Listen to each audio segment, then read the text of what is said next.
chosen one, this is not a random warning, and it is not fear speaking into your life for no reason. This is a moment of discernment. This is the kind of hour that looks ordinary on the outside, while something weighty is moving underneath it. Friday carries a pressure around it, and your spirit has already been sensing it. You may not have had the language for it. You may only have felt the tension, the unusual heaviness, the strange pull between wanting to rest and feeling like you must stay alert. That is because a crossroad is approaching, and the test hidden inside this day is not really about the day itself. It is about who you will be when the pressure arrives. There are moments in life when heaven seems to press pause on everything around you just to get your attention. This is one of those moments. Before tomorrow opens its door, you are being asked to notice what is standing in front of you. Not every battle announces itself with noise. Not every danger looks dark at first glance. Some dangers arrive dressed as relief. Some come looking like closure, opportunity, pleasure, revenge, validation, or the chance to say what you have wanted to say for a very long time. That is why you must stay awake in your spirit. The greatest threat to a chosen one is not always open attack. Sometimes it is subtle agreement with something that weakens your peace, clouds your hearing, and shifts your steps a little at a time. You have been through enough to know that the biggest tests often come right before change, right before clarity breaks through. Confusion gets louder. Right before doors open, distractions multiply. Right before your footing becomes stronger. Something tries to provoke you into acting from pain instead of wisdom. This is why you are in danger on Friday. Not because you are abandoned, not because evil is stronger than your calling. You are in danger because your next step matters. You are in danger because your response matters. You are in danger because there is something about your obedience, your restraint, your ability to stay aligned. That carries consequences beyond what you can currently see. You are not like everyone around you, and that has always come with a cost. You feel deeply. You notice what others dismiss. You carry burdens in silence. You read atmospheres before words are ever spoken. And because of that, your tests are often spiritual before they are visible. You can sense when something is off, even when there is no evidence yet. Do not ignore that sensing now. Do not talk yourself out of what your spirit is picking up. This is not coincidence. This is divine intervention. You were meant to hear this before the moment fully arrives, because warning is mercy. Discernment is protection. Conviction is not punishment. It is heaven's way of keeping you from stepping into something that costs more than it first appears. There is a reason the pressure feels sharp. There is a reason certain emotions seem close to the surface. There is a reason old thoughts, old cravings, old frustrations, or old conversations may try to rise again right now.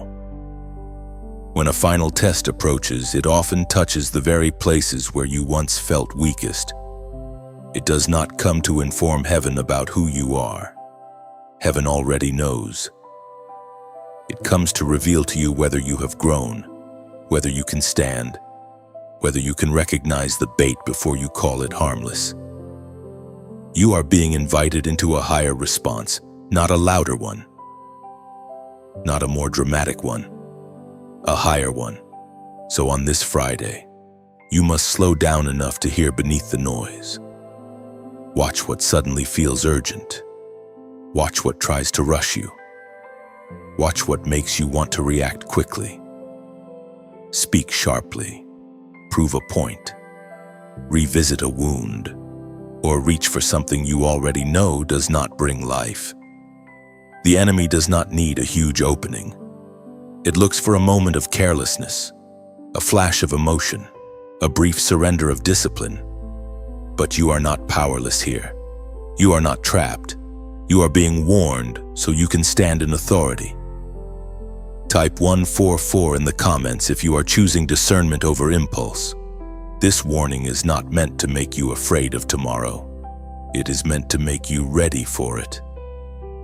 There is a difference. Fear tells you that trouble is bigger than God. Readiness tells you that God has already gone ahead of you and is training your hands before the battle even begins. That means you do not have to panic. You do not have to expect the worst. You do not have to walk into Friday trembling. You can walk into it with your eyes open, your spirit steady, and your heart submitted. You can decide in advance that you will not be manipulated by mood, by pressure, by loneliness, by weariness, or by the need to be understood by people who were never assigned to carry your story. Beloved chosen one, many people fail their test not because they do not love God, but because they underestimate the moment.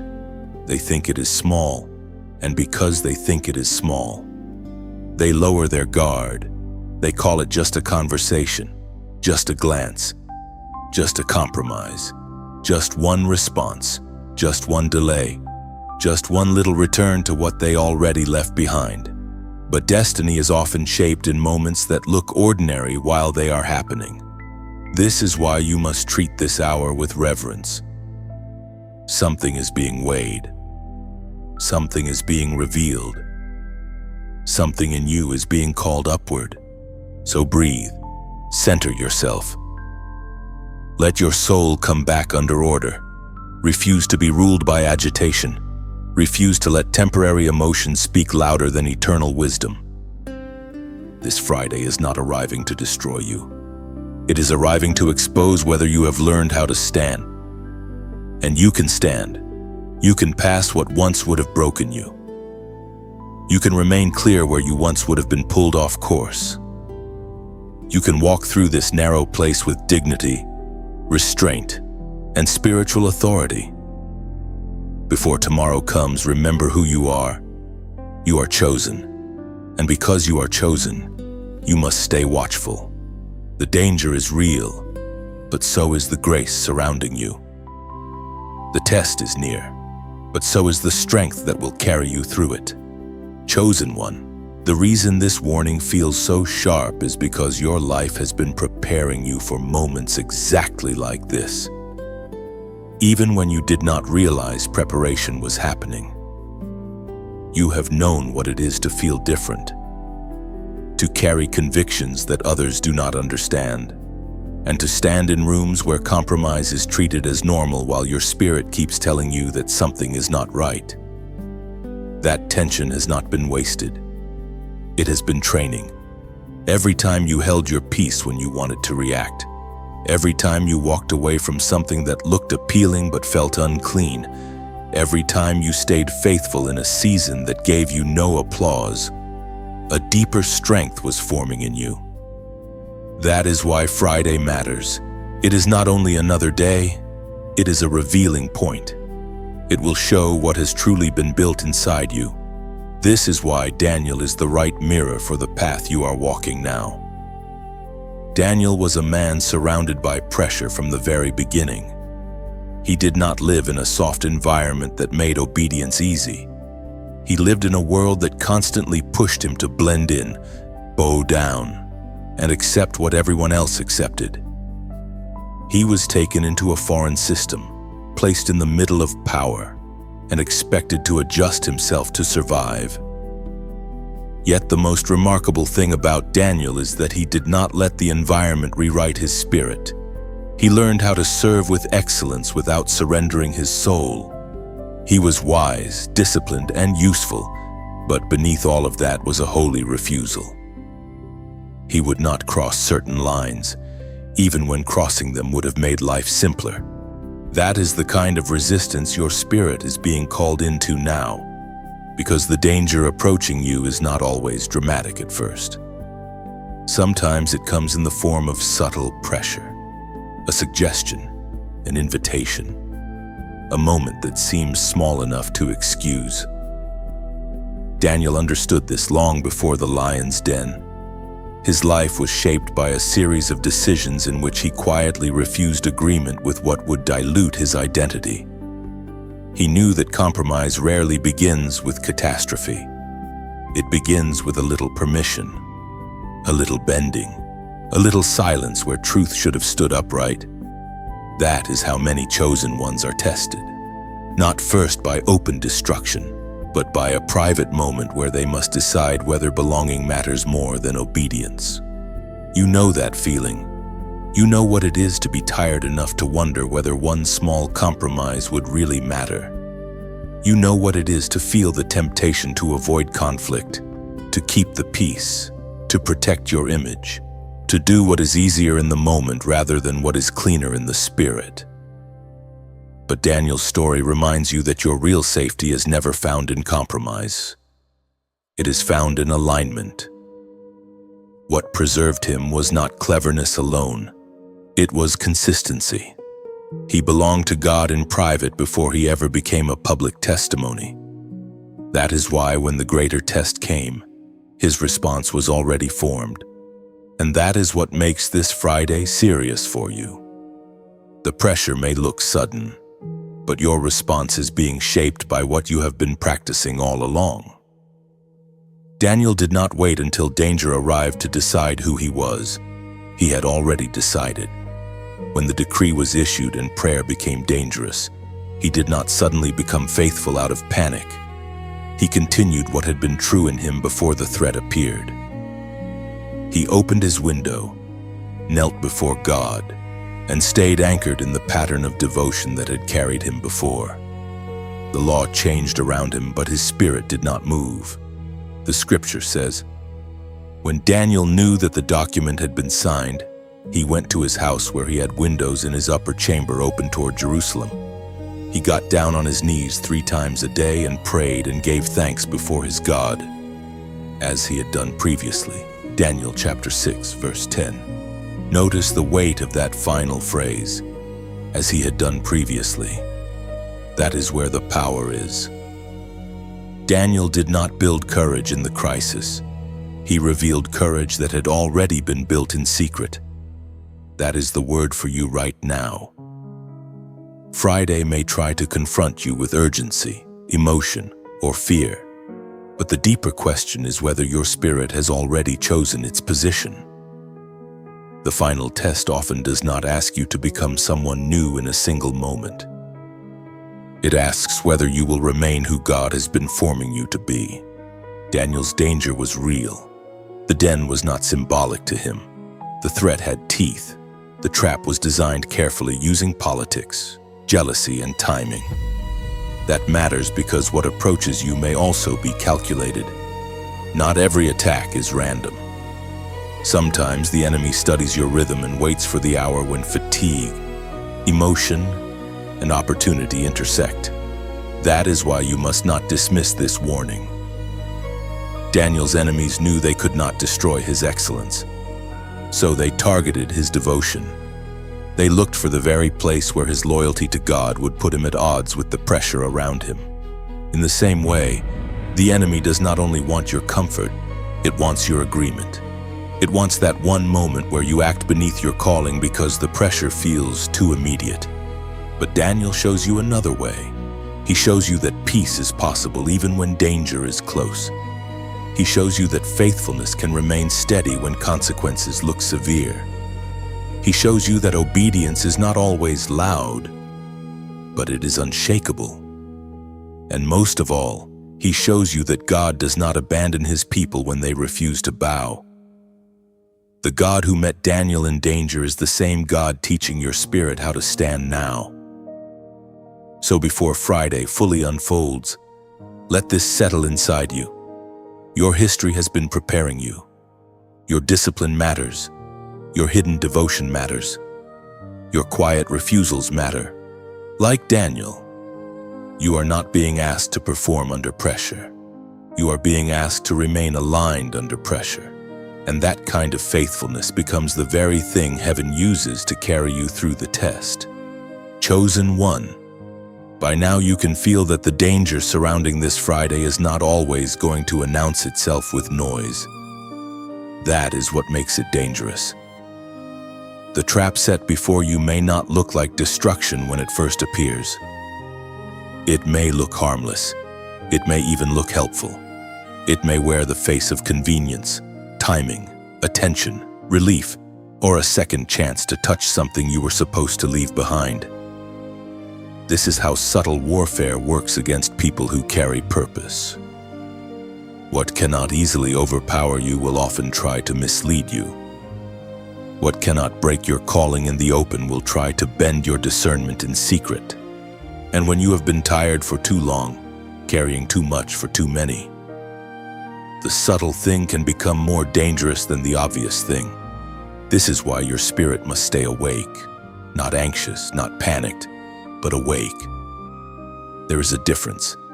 Anxiety scatters you. Discernment gathers you. Anxiety makes everything feel urgent. Discernment slows you down enough to recognize what is true. The trap set before you on Friday may not be a giant fall all at once. It may be one small agreement that opens the door to a larger drift. One conversation you should not entertain. One response you should not send.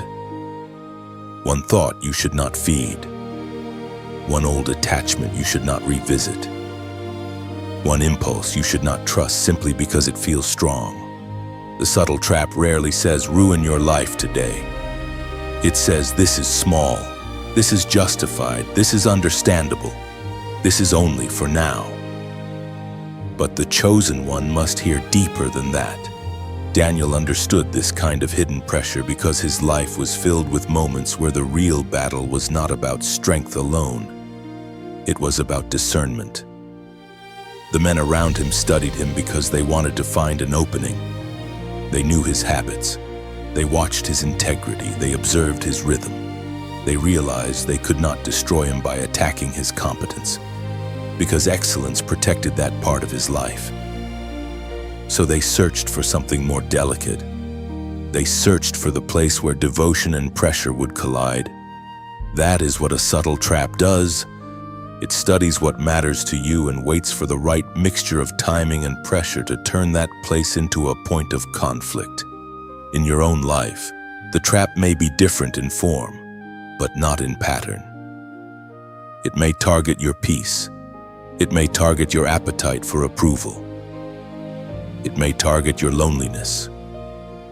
It may target your anger by offering you the perfect excuse to release what you have been holding in.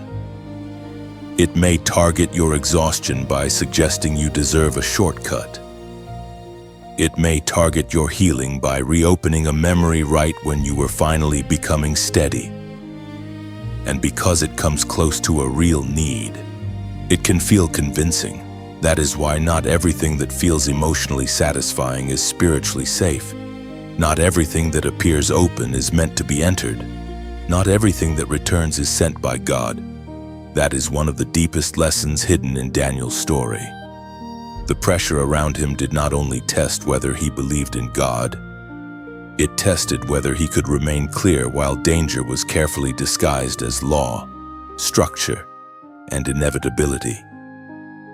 Everyone else could have told him to be practical, to adjust for a season, to preserve himself quietly and resume later. That is often how compromise speaks. It sounds reasonable, it sounds mature, it sounds temporary. But Daniel knew that once you betray what is sacred inside you, the damage is not measured only by what others see. It is measured by what becomes weaker in your own spirit. So he did not negotiate with the trap just because it had been made official by powerful people. He understood that when a thing stands against the heart of God, it does not become right just because it becomes normal. This matters for you right now because Friday may try to present something as normal that your spirit already knows is dangerous. You may feel pressure to respond the way you used to respond. You may feel the old pull to prove yourself, defend yourself, chase what left, revisit what hurt you, or say yes to something simply because you are weary of carrying restraint. But this is where the test hides itself. The trap does not always come asking for your entire future. It asks for 1 inch of surrender in the wrong direction, 1 moment of agreement, 1 lowering of the guard, 1 act that makes darkness feel familiar again. Do not underestimate that pattern. A chosen one rarely falls because they were never warned. More often, they fall because the thing looked manageable at first.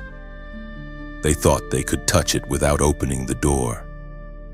They thought they could revisit it without awakening it. They thought they could listen without being pulled. But your spirit already knows better. The same God who preserved Daniel in a hostile environment is teaching you to recognize what carries hidden poison beneath a smooth surface. So when the pressure comes, pause before you answer. Pause before you return. Pause before you explain yourself to people who are trying to pull you into something beneath your peace. Let the pause become holy. Let it interrupt the trap. Let it expose what urgency was trying to conceal. You do not owe every invitation a response. You do not owe every door your presence. You do not owe every emotional surge your agreement. Some things break the moment you refuse to feed them. And as this message is strengthening you, let it settle deeper by staying connected in a simple way. Gently leave a like so this word can keep reaching the people who need this warning. Share it with someone whose spirit has been under unusual pressure lately. Subscribe if this is the kind of message that helps keep your heart steady and your discernment alive. And if you feel led to support this work, you can also find the donation link in the description. None of that is pressure. It is simply one more way of helping this light travel farther. Chosen one, the hidden trap loses power when it is seen clearly. That is what is happening now. Heaven is letting you see the pattern before you step into it. That is mercy. That is protection. And that is why this Friday must be approached with spiritual sobriety. The danger is subtle, but your discernment can be sharper. The bait is clever, but the Spirit of God in you is wiser. Stay clear. Stay quiet enough to hear. Stay aligned enough to refuse what once would have confused you. Chosen one, this is the place where the warning becomes more direct. Because the deepest spiritual tests rarely arrive wearing the face of obvious evil. Most people can recognize danger when it appears openly destructive, openly corrupt, or openly hostile. The greater test is more refined than that. It comes when the wrong thing presents itself with a reasonable explanation, an emotional excuse, or a sense of urgency that tries to make compromise feel necessary. That is why this moment carries so much weight. You are not simply being asked whether you know the difference between right and wrong in theory. You are being asked whether you will remain steady when the wrong thing begins to feel understandable, when the pressure becomes personal, and when disobedience offers immediate relief while obedience seems to carry an immediate cost. This is why the warning has to become unmistakable now. Do not do it, no matter the price. Do not reopen the door your spirit has already warned you about. Do not return to the habit that once stole your peace. Do not let loneliness become permission.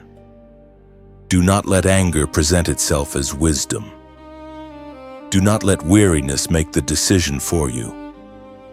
The thing in front of you may look small while it is still waiting outside the boundary. But once you allow it access, it can reach much deeper into your clarity than you imagined. This is not coincidence. This is divine intervention. You are being stopped before agreement is formed, and that interruption is mercy. Daniel's life gives this moment a powerful shape, because there came a point when the pressure around him moved from subtle opposition into direct confrontation. At first, the atmosphere was one of hidden watching, quiet hostility, and carefully designed traps. Then the decree was signed, and what had been building beneath the surface became visible. Now the issue was plain. If Daniel continued his normal pattern of prayer, there would be consequences. If he stayed aligned with God in the same way he always had, he would be punished for it. That is when obedience becomes costly in a way the flesh can immediately feel. It is easy to talk about faithfulness when no visible loss is attached to it. It is much harder when you can clearly see what obedience may cost you in comfort, reputation, convenience, or safety. That is why Friday feels dangerous to you. The choice before you may not be dramatic in appearance, but it may carry a real price. You may have to disappoint someone's expectations. You may have to accept being misunderstood. You may have to stay silent when part of you wants to answer quickly and forcefully. You may have to deny yourself a temporary comfort that your emotions have already started to justify. You may have to resist the urge to return to something familiar simply because it promises quick relief. The final test often becomes final because it asks whether you are willing to endure short-term discomfort in order to preserve long-term alignment. It asks whether you value inner clarity more than immediate relief. Daniel answered that question before he was ever lowered into the lion's den. He answered it in the private place where he decided that fear would not become his counselor. He could have reasoned with himself. He could have said that a temporary adjustment would not really change who he was. He could have prayed in silence, hidden his devotion for a little while, and waited until the pressure passed. Many would have called that practical. Many would have called it wise self-preservation. But Daniel understood something that chosen ones must never forget. The first compromise is never only about the act itself. It is about what begins to govern you once you say yes. If fear teaches you to bend once, it will come back asking for more. If fear becomes the voice that leads your choices, it will not stop at a single concession. It will keep shrinking your courage until you no longer recognize the strength God built in you. The scripture says, when Daniel knew that the document had been signed, he went to his house where he had windows in his upper chamber open toward Jerusalem.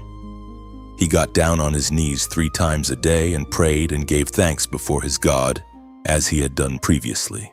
Daniel chapter 6, verse 10. That final phrase matters more than many people realize. As he had done previously. Daniel did not become faithful in the crisis. He revealed the faithfulness he had already practiced in private. The pressure did not create his devotion, it exposed it. This is the word resting over your life right now. Friday is not only bringing a test, it is revealing what has been built in hidden places. It is revealing whether prayer has truly steadied you, whether discipline has truly matured you, whether your past lessons have actually become part of your nature. The moment may feel sudden, but in truth it is touching foundations that have been under construction for a long time. That is why you must not let emotion speak louder than formation. Your feelings may be intense, but they are not your master. Your history may contain wounds, but those wounds do not have the right to make this decision. Your weariness may be real, but exhaustion is not wisdom. Daniel did not deny the reality of danger. He simply refused to let danger decide who he would be. That is the posture you are being called into now. Not denial, not panic, and not self-confidence detached from God, but settled spiritual resolve. The kind that knows exactly what is at stake and still refuses to bow. The lion's den itself is important, but the greater battle happened before Daniel ever entered it. The visible consequence came after the invisible victory. Heaven always sees that hidden victory first. Heaven sees the moment when you choose not to send the message, not to revisit the old attachment, not to feed the old appetite, not to answer from rage, not to step outside the boundary you know God has placed around your peace. The world may never understand the significance of those quiet refusals, but heaven does. In those moments, destiny is being guarded. In those moments, identity is being protected. In those moments, your spirit is choosing alignment over appetite. So hear this clearly. Chosen one. The test before tomorrow is not asking you to be perfect. It is asking you to be faithful. It is asking you to stop calling temptation harmless when your spirit has already recognized its cost. It is asking you to honor the warning while grace is still speaking gently. Better to lose a little comfort now than to carry regret later. Better to endure the ache of restraint than to feel the heaviness of inner division. Better to stand with God in a difficult moment than to agree with something that weakens your soul. Daniel's story reminds you that God may not always remove the den, but He remains Lord over what the den is allowed to do. And that is why you can remain steady when the pressure comes. Before we go deeper, there is one practical note that may genuinely help some of you who have been struggling with mental fog, scattered focus, restless thoughts, creative blockage, or the sense that your mind becomes most vulnerable exactly when you need clarity the most. A product some listeners may find useful is the Genius Wave, also called Genius Song. A short audio experience built around brainwave entrainment and often described as a simple 7-minute daily practice designed to support focus, calm, creativity, mental sharpness, and clearer thinking. For someone who feels overwhelmed, spiritually tired, or mentally pulled in too many directions. That kind of support may feel especially relevant in a season like this, when the real battle is not only around you but also in the atmosphere of your mind. If you want to explore it, please use only the official information found in the description or the pinned comment, and be careful with imitations or fake versions that may appear elsewhere. Chosen one. The reason clarity matters so much right now is because resistance often grows stronger just before breakthrough. This is one of the hardest truths to remember when pressure rises. Because when your thoughts feel crowded and your emotions feel unusually close to the surface, it is easy to assume something is going wrong. Yet many times what you are actually experiencing is not the collapse of your progress, but the exposure of what still wants access to you before you move forward. The pressure is rising because the test is nearing its center. The confusion feels sharper because your spirit is being pressed into a decision. Will you drift with the old pattern, or will you stand in the new strength God has been building in you all along? That is why Friday feels so intense. It is not just another day of inconvenience or emotional heaviness. It is a point of resistance. The old you and the formed you are not in agreement, and the tension between them is becoming visible. One part of you wants relief now. Another part of you knows that not every form of relief is safe. One part of you wants to answer quickly, return quickly, decide quickly, or escape quickly. Another part of you recognizes that urgency has often been the doorway through which regret entered. This inner collision is not meaningless. It is revealing the exact places where transformation is becoming real. Daniel knew this kind of pressure well. The strength people admire in his story did not mean he lived without pressure. It meant he learned how to stay ordered while pressure surrounded him. When the decree was signed and the trap around his life became visible, the force pressing against him was no longer subtle. Everything around him was designed to make obedience feel dangerous and compromise feel sensible. That is how resistance operates against chosen people. It does not merely attack you with darkness. It often rearranges circumstances until compromise begins to sound intelligent. It whispers that this is not the time to be firm. It says you can pray later, stand later, obey later, return to your convictions when life becomes easier. But if Daniel had accepted that argument, he would have surrendered the very consistency that made him strong. That is the lesson for you now. Resistance feels stronger because you are closer to a boundary that your old habits are not allowed to cross with you. There are levels of peace that cannot be entered while still entertaining old agreements. There are forms of clarity that cannot settle in a mind still negotiating with what God already told it to release. There are new rooms in the spirit that require a cleaner yes. This is why the pressure is not random. It is pressing against your patterns. It is exposing whether they still own you. It is uncovering whether old impulses still know how to command your attention with the same authority they once had. And this is where many chosen ones become discouraged too early. They think that because temptation is loud, they must be weak. They think that because the battle feels fierce, they must be losing ground. But often the opposite is true. The battle intensifies precisely because something in you is no longer as easy to move as before. Resistance becomes noisy when its control begins to fail. The old pattern starts shouting when it senses it may not be welcomed back in the same way. That is why you must not measure your progress only by how calm the battle feels. Sometimes real growth is revealed by what can no longer enter you without a fight. Daniel's life shows that spiritual strength is not the absence of tension. It is the presence of holy order inside tension. He did not wait for a peaceful environment before he remained faithful. He remained faithful in the middle of contradiction.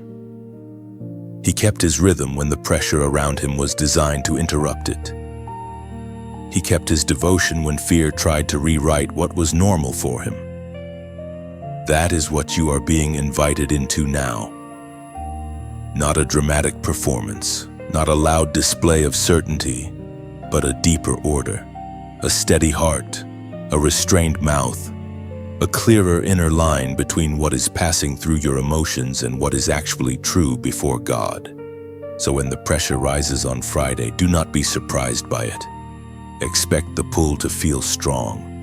Expect the old thought to revisit. Expect the emotional wave to try to make itself sound final.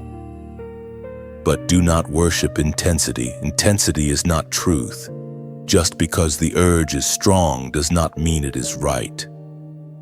Just because the moment feels urgent does not mean it deserves your agreement.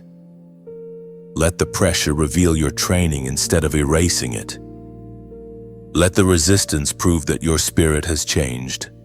Let the moment show you that you are no longer who you were when the same trap worked the last time.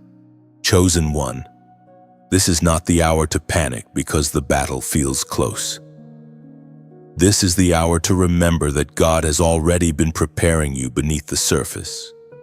He has been strengthening your discernment, sharpening your restraint, and teaching you how to recognize the difference between what is loud and what is holy. Resistance may be stronger now, but your spirit can be steadier now too. And as the story of Daniel continues to walk beside you, you are being shown that the test is not merely about surviving pressure. It is about remaining aligned within it, until the very thing that came to shake you becomes the place where your obedience is proven strong. Chosen one, there is a reason the pressure around you sometimes feels strangely specific, as though the battle already knows where to knock, what tone to use, and which weakness to approach first. That feeling is not your imagination. The forces that work against your peace often study patterns more carefully than people realize. They watch for repetition. They watch for fatigue.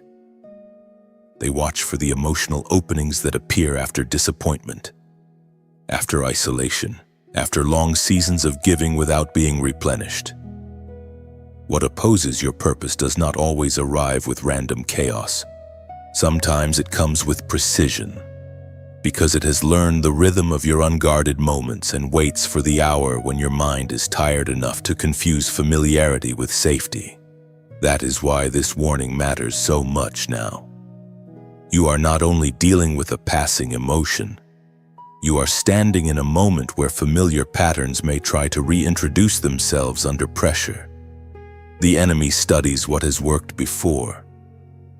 It remembers which thoughts made you spiral, which wounds made you reactive, which kind of attention made you lower your guard, which kind of delay made you doubt yourself, which kind of silence made you feel abandoned, and which form of temptation felt most reasonable when you were exhausted. The goal is not always dramatic collapse in one instant. Often the strategy is more patient than that. It aims to bring you back into old alignment by replaying an old pattern until you step into it almost automatically. This is one reason Daniel's story speaks so powerfully into your present moment. The men who opposed him did not attack him carelessly. They studied him. They watched his character and his habits until they understood something crucial. They could not destroy him through corruption because he was too clean. They could not shame him through incompetence because he was too excellent. They could not remove his favor by exposing hidden dishonesty because there was none to expose. So they turned their attention to the place where his consistency was strongest.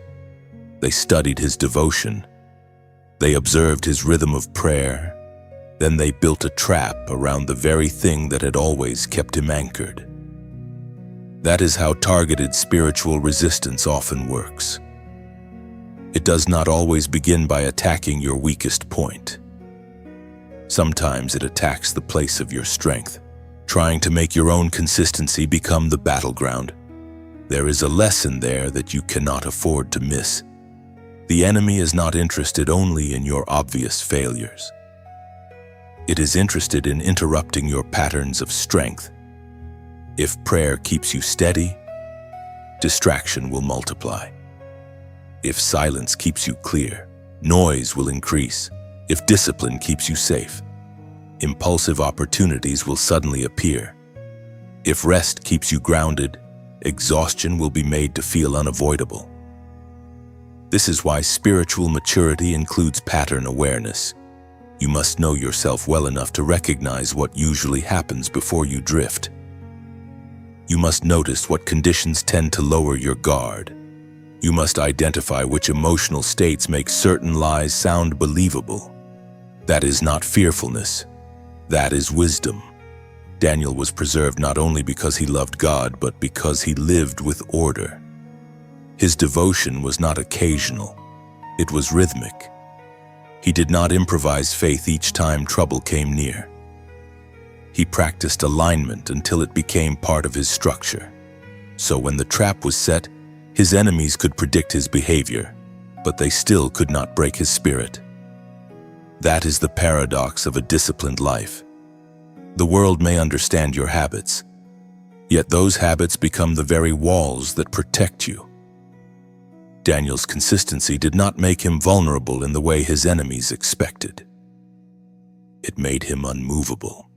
The same can become true for you if you stop treating your spiritual disciplines as optional comforts and begin seeing them as part of your defense. This Friday, then, is not only about the temptation itself. It is also about the pattern surrounding it. Pay attention to what usually comes before the pull. Notice the sequence. Perhaps confusion rises first, then urgency, then the desire to react. Perhaps loneliness rises first, then memory, then the urge to return to what God already pulled you from.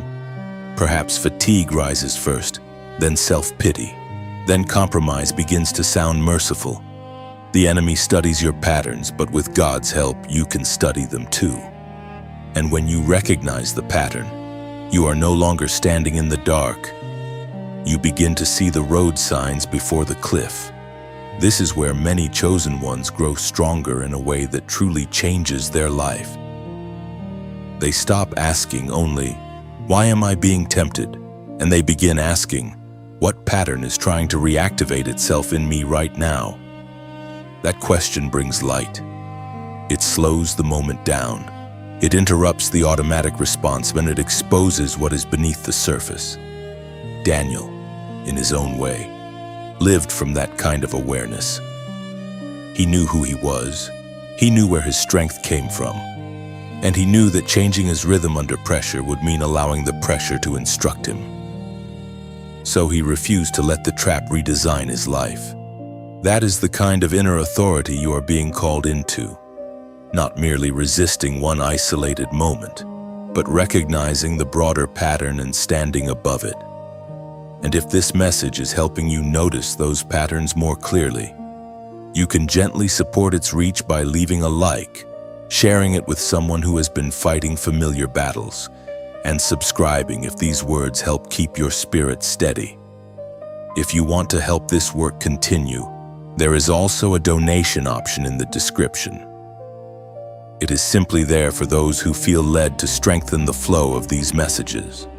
Chosen one, the battle is real, but it is not mysterious in the way it once was.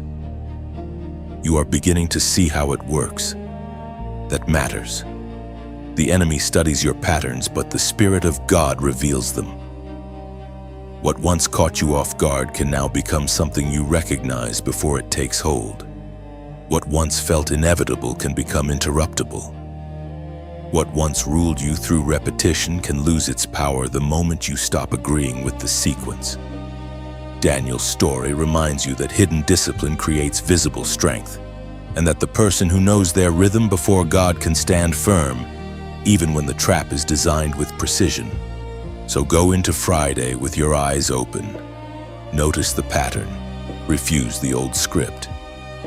Stay aligned in the place where your strength has always been built, and the very strategy formed against you will become the place where your maturity is revealed. Chosen one, this is the point where the message must move from warning into discipline, because there comes a moment in every spiritual battle when discernment alone is no longer enough. You may recognize the trap, you may sense the pressure, you may understand the pattern, but if recognition is not joined to obedience, then clarity becomes only another unused gift. This is why the test before tomorrow is not simply about whether you can identify what is wrong. It is about whether you can deny what is wrong access to your actions. It is about whether your spirit can govern your impulses instead of merely observing them. The test of obedience and discipline always becomes more intense when the thing you must refuse is something that once felt familiar, comforting, or emotionally satisfying. That is when your private formation is asked to stand up in public pressure. The reason so many people struggle here is because discipline often feels less dramatic than temptation. Temptation arrives with sensation. It feels alive, urgent, and immediate. Discipline often feels quieter. It asks you to pause, to restrain yourself, to let the wave pass without obeying it. In the natural mind, that can feel weak because it is not loud. But in the spirit, discipline is one of the highest forms of power.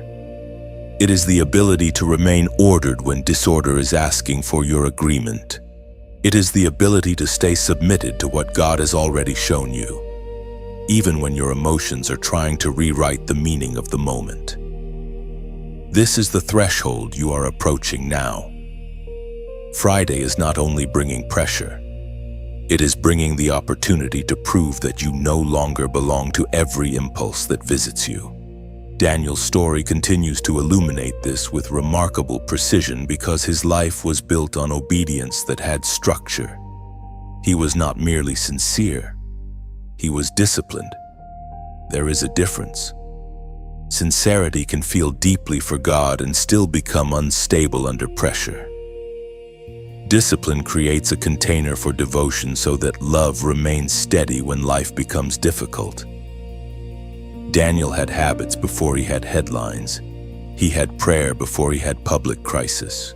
He had reverence before he had reward. That is why when the decree was signed, he did not become a different man in response to fear. He remained the man he had been in secret. The strength that preserved him in the danger was not born in the danger. It had been formed in repeated obedience, one day at a time, one choice at a time, one act of submission at a time. That is the picture you need in front of you now. Discipline is not punishment, it is protection. Obedience is not limitation, it is alignment. When God asks you not to touch certain things, not to reopen certain doors, not to speak from certain emotions, not to chase certain forms of relief, He is not withholding life from you.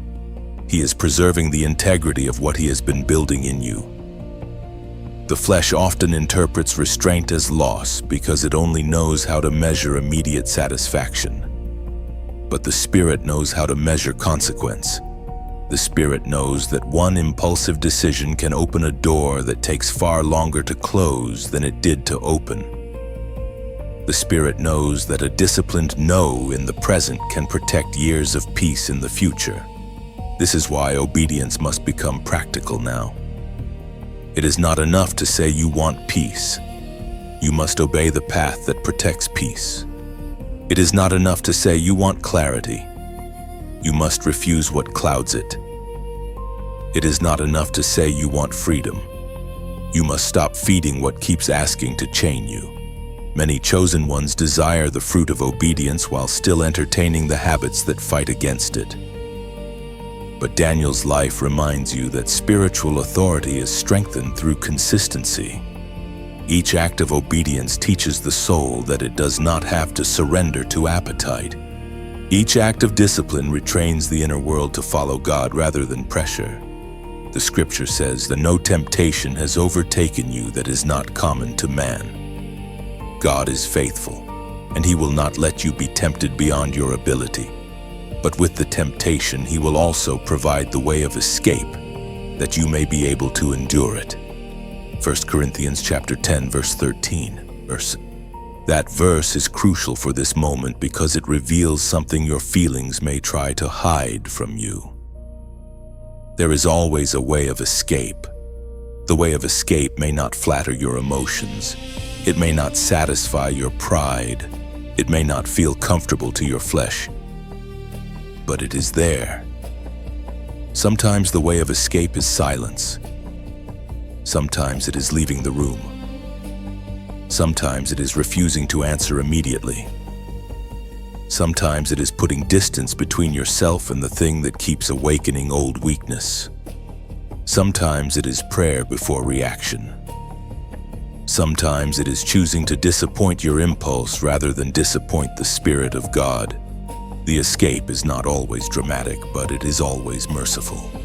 Daniel, in his own way, chose that path of obedience repeatedly. He did not wait to be carried by emotion. He followed the order already established in his life before the pressure arrived. This is what discipline gives you. It gives you a predetermined path when your feelings become unreliable. It gives you holy structure when your inner world feels shaken. It keeps you from making permanent decisions under temporary emotional weather. The person without discipline must negotiate with every feeling. The disciplined person has already decided certain things in advance. That is the wisdom you need before tomorrow. Decide now what you will not touch. Decide now what voice you will not follow. Decide now what pattern you will not reopen. Decide now that your peace is too sacred to hand over to one passing urge. Decide now that if the pressure comes, it will meet a submitted spirit rather than a restless one. This is not about becoming rigid or self-righteous. It is about becoming trustworthy with the next level of your calling. God often entrusts more to those who can govern themselves in private before they are asked to carry more in public. Chosen one. The test of obedience and discipline is not glamorous, but it is glorious in the eyes of heaven. It is where hidden maturity becomes real. It is where your spirit learns that it does not have to obey every feeling that demands attention. It is where your no becomes clean, your yes becomes holy, and your life begins to move with greater order. Daniel did not survive because he was lucky. He stood because his soul had been trained to bow only before God. That same possibility is in front of you now. The pressure may rise, the pull may feel real, and the cost of obedience may feel sharp for a moment. But the way of escape is already present. Walk in it, and the very test that was meant to pull you backward will become the place where your spiritual authority grows stronger. Chosen one, after the warning, after the pressure, after the temptation to bend, there comes a quieter and more beautiful question. How do you know you are passing the test? The answer is not always dramatic. It is not always announced by lightning, visible reward, or instant celebration. Very often, the first signs appear in the inner world.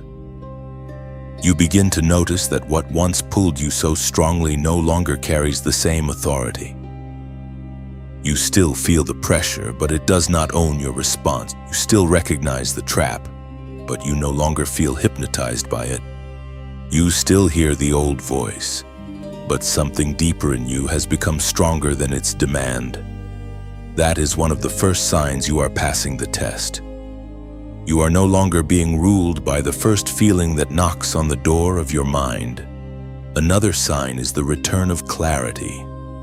When a chosen one is entangled in compromise, thoughts become cloudy, reactions become impulsive, and even simple decisions begin to feel strangely heavy. But when you are passing the test, there is a different atmosphere settling over you. It may not remove all pressure at once, yet it restores order. You start seeing things as they are instead of as your pain has been interpreting them. The urgency begins to lose its false power. What felt irresistible starts looking small. What felt confusing starts becoming plain. The soul that was almost pulled into reaction begins to breathe again. This kind of clarity is not merely mental sharpness. It is spiritual alignment. It is the inward steadiness that comes when your spirit and your actions are no longer arguing with each other. Daniel's story reveals this beautifully. The greatness of his witness was not only that God closed the mouths of lions. The greatness of his witness was that before the miracle became visible, Daniel had already won something inside himself. He had remained consistent when compromise would have been easier. He had stayed aligned when fear offered itself as practical advice. He had continued in devotion when the pressure around him was designed to make obedience feel foolish. That inner consistency is one of the clearest signs that a person is passing the test. You do not need the world to applaud it for it to be real. Heaven sees it. Your spirit feels it. And over time, your whole life begins to reflect it. There is also a sign that appears in the realm of peace. Not the shallow peace of avoiding difficulty, but the deeper peace that comes from knowing you did not betray what God placed in you. This peace can exist even while circumstances remain unresolved. That is why it is so precious. The chosen one who is passing the test may still be waiting, may still be misunderstood, may still be walking through pressure. Yet there is a clean place inside them. There is no hidden agreement draining them. There is no secret yes to what their conscience has already condemned. There is no inward fracture created by knowing they crossed a line they were warned not to cross. Instead, there is a settledness, sometimes quiet and sometimes almost fragile at first, but unmistakably real. It is the peace of a soul that stayed in alignment. The scripture says, "You keep him in perfect peace whose mind is stayed on you, because he trusts in you." Isaiah chapter 26, verse 3.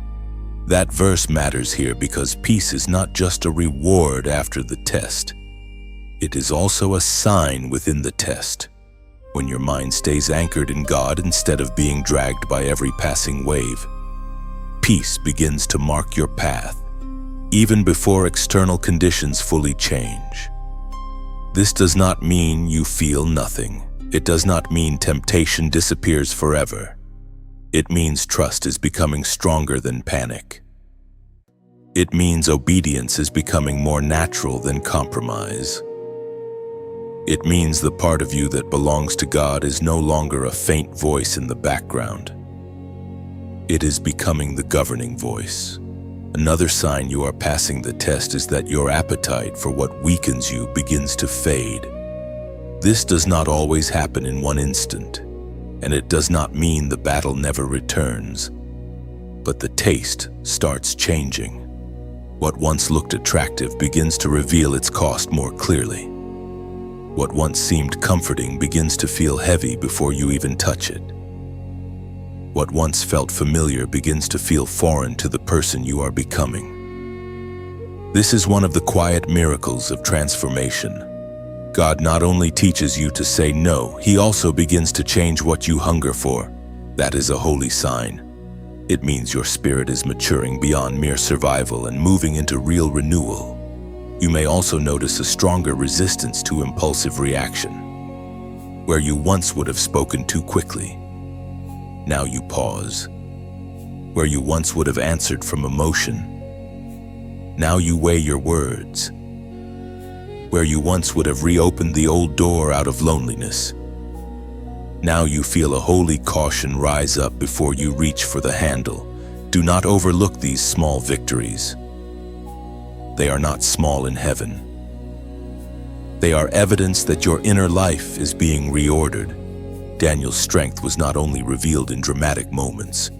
It was built through steady consistency, through a life that had learned to remain anchored in God when pressure was trying to redraw the boundaries. So if you recognize even a beginning of these signs in yourself, take courage. The test may still be unfolding, but your spirit is not where it used to be. You are learning to stand in a cleaner way. You are learning to let peace speak louder than panic. You are learning that clarity is more valuable than quick relief. Comment, I stand firm. Chosen one. These signs matter because they remind you that passing the test is not just about avoiding one wrong move. It is about becoming the kind of person who can carry greater peace, greater authority, and greater trust without being turned by every emotional wind. Daniel did not emerge from his trial as a weaker man who had barely escaped. He emerged as a clearer witness to the power of a life anchored in God. The same pattern can unfold in you. As you keep choosing alignment, peace deepens. As peace deepens, clarity sharpens. As clarity sharpens, temptation loses some of its glamour. And when temptation loses its glamour, the soul becomes freer to walk in the steady light of obedience. That is how you know the test is not defeating you. It is refining you, and the signs are already beginning to appear. Chosen one. There is a sobering truth that must be faced with honesty before this message can move toward victory. And it is this: when a test is ignored, the consequence is not always instant collapse. That is what makes failure so dangerous. Many people imagine that if they step outside of obedience, some dramatic sign will immediately appear and force them to confront what they have done. But often that is not how spiritual decline begins. More often it begins quietly. The light does not go out all at once. It dims by degrees. The conscience does not become silent in a single moment. It becomes easier to ignore each time it is overruled. The spirit does not stop hearing God because God has become absent. It stops hearing clearly because too many other voices have been welcomed into the room. This is why the warning before Friday matters so much. What is at stake is not just one decision. It is the condition of your inner world after the decision. If you fail the test now, the first consequence may be delay. Not because God has stopped being merciful, and not because your destiny is destroyed beyond recovery, but because disobedience creates fog where there should have been clarity. It slows what was becoming clean. It complicates what was becoming simple. It makes you revisit lessons that should have already become settled. Delay is painful not only because it takes time, but because deep down you know when some of it was avoidable. You know when a detour came from resistance rather than wisdom. You know when a burden got heavier because you reopened a door that heaven had already helped you close. That is why the final test matters. Passing it allows movement. Failing it often creates circles. Another consequence is spiritual numbness. This is one of the most dangerous outcomes because it does not always feel dramatic. In some ways, it feels like relief at first. The struggle quiets down, but not because you overcame it. The struggle quiets down because you surrendered to it. The conviction that once felt sharp grows softer, not because the thing became harmless, but because your sensitivity has been dulled by agreement. A person in this condition may still look outwardly functional. They may still know the right language. They may still appear composed, but something inside has become less tender, less alert, less responsive to the Spirit of God. That numbness is far more serious than temporary discomfort, because temporary discomfort can still lead you into obedience, while numbness teaches you to live without holy tension. Daniel's story reveals the opposite path so clearly that it helps you understand the danger of failure by contrast.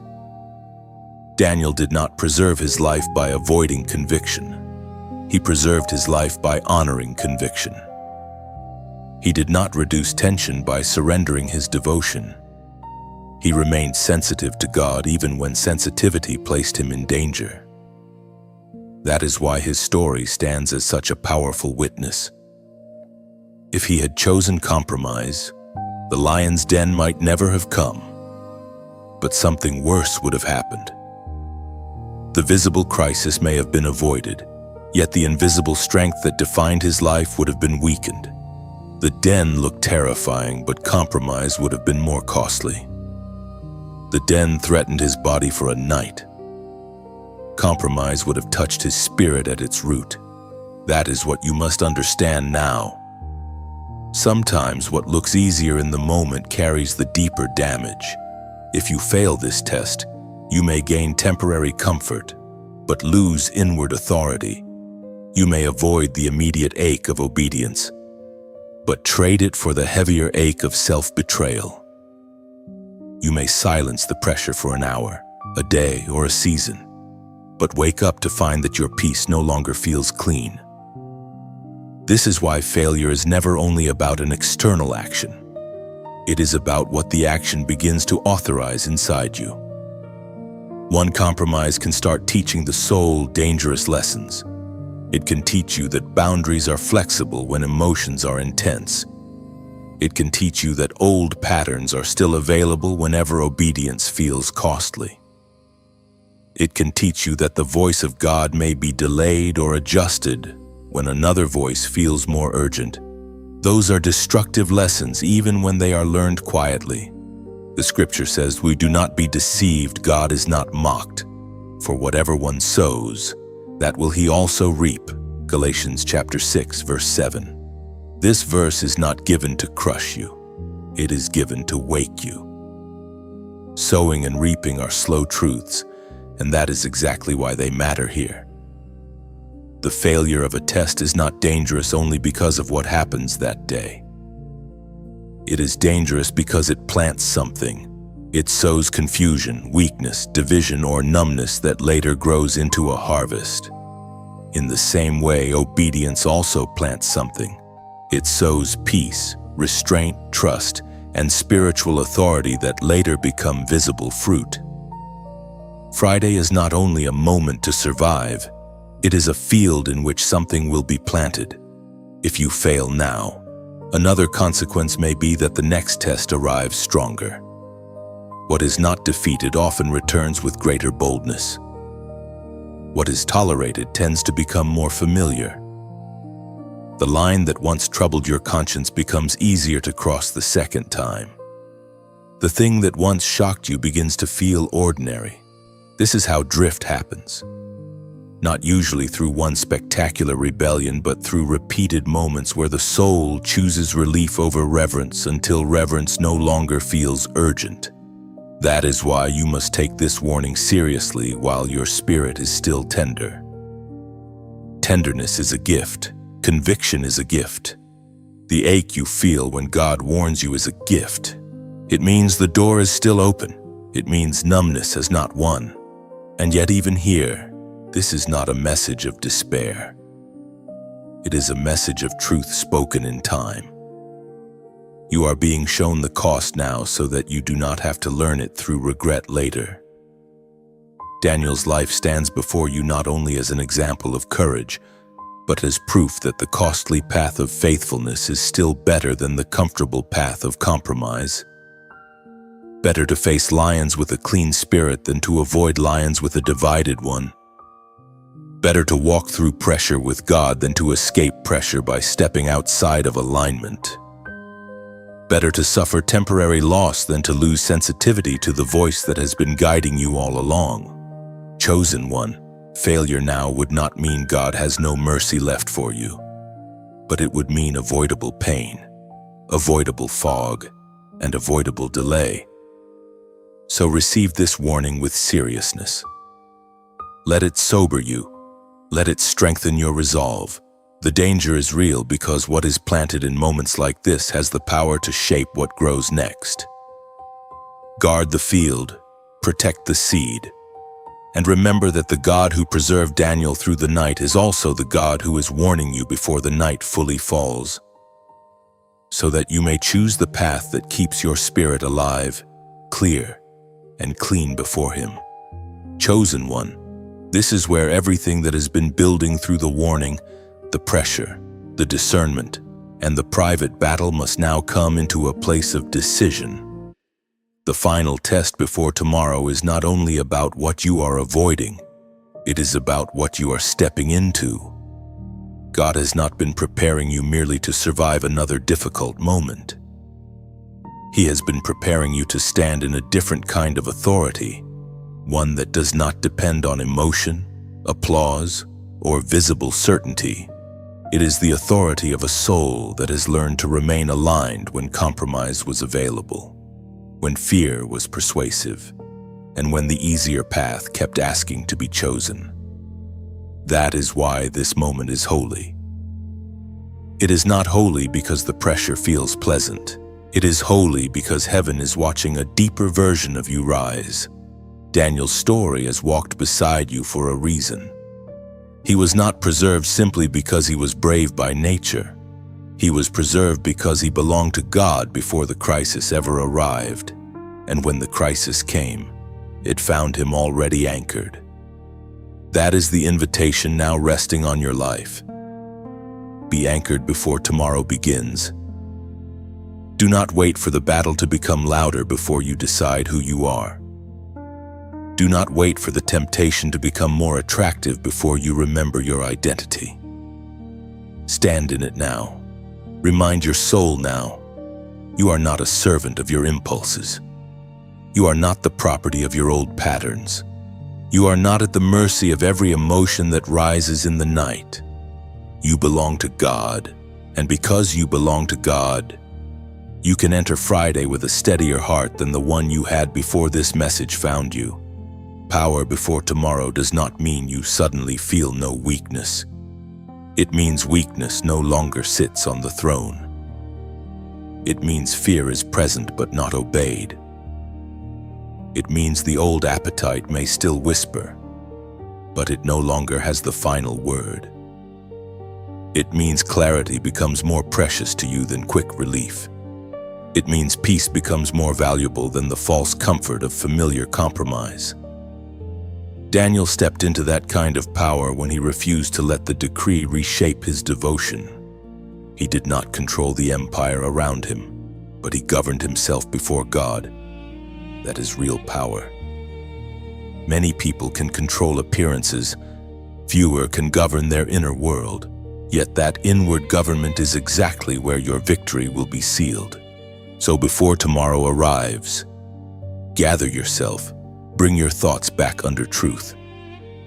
Bring your emotions back under God's presence. Bring your desires back under holy order. Let your spirit say yes again to what heaven has already been building in you. This is not the hour to be divided inside yourself. This is the hour to come into agreement with the version of you that God has been forming through hidden discipline, silent prayers, painful lessons, and repeated warnings. The old cycle does not have to own this next day. The familiar trap does not have to become your future. The final test can become the place where your obedience stops being fragile and becomes firm. And right here, let prayer rise naturally from that decision. Father, in the name of Jesus, I place this chosen one before you. You see the pressure around them, the temptation near them, the old pattern trying to call their name, and the weariness that sometimes makes the wrong door look easy to open. But you also see the deeper work you have been doing in them. You see every hidden victory, every private refusal, every tear, every prayer, every moment they stayed aligned when no one else knew the cost. Strengthen them now. Quiet the voice of panic. Break the power of confusion. Expose every trap before it can take root. Give them a clean spirit, a steady mind, and a disciplined heart. Let the fear of losing comfort never become stronger than the desire to remain close to you. Guard their mouth, guard their thoughts, guard their steps, and let tomorrow meet a person who is more anchored than shaken. As you were with Daniel, be with them. Shut the mouths of every lion assigned against their peace. Let what was meant to intimidate them become the stage on which your faithfulness is revealed. And let them come through this test with greater clarity, greater authority, and greater peace than before. Amen. Chosen one, receive that prayer not as a poetic ending, but as a real covering over your life. You do not have to enter tomorrow alone. The same God who walked with Daniel into danger walks with you into this next day. The same God who honored secret faithfulness still honors it now. And the same God who preserved identity under pressure is able to preserve yours. So lift your head, breathe again. Let your shoulders come down. The test may be real, but grace is real too. The danger may exist, but it does not have the right to define the outcome. Not when you are watchful, not when you are submitted, not when your soul has chosen agreement with God over agreement with fear. This is how you step into power before tomorrow. You choose clarity over confusion. You choose obedience over appetite. You choose peace over impulse. You choose God's voice over the loudness of the moment. And as you do, something begins to seal inside you, a stronger identity, a steadier walk, a cleaner inner world, a deeper authority. You stop feeling like a person constantly reacting to life, and you begin standing like someone who knows where they belong. That is the shift. That is the victory. That is what this test was trying to keep you from discovering about yourself. And if this message has walked with you through a needed moment, you can gently support its reach by leaving a like, sharing it with someone who may be standing near their own final test, and subscribing if this kind of word helps keep your spirit clear and watchful. If you feel led to support this work more directly, there is also a donation link in the description. It is there for those who want to help these messages continue reaching the people who need them most.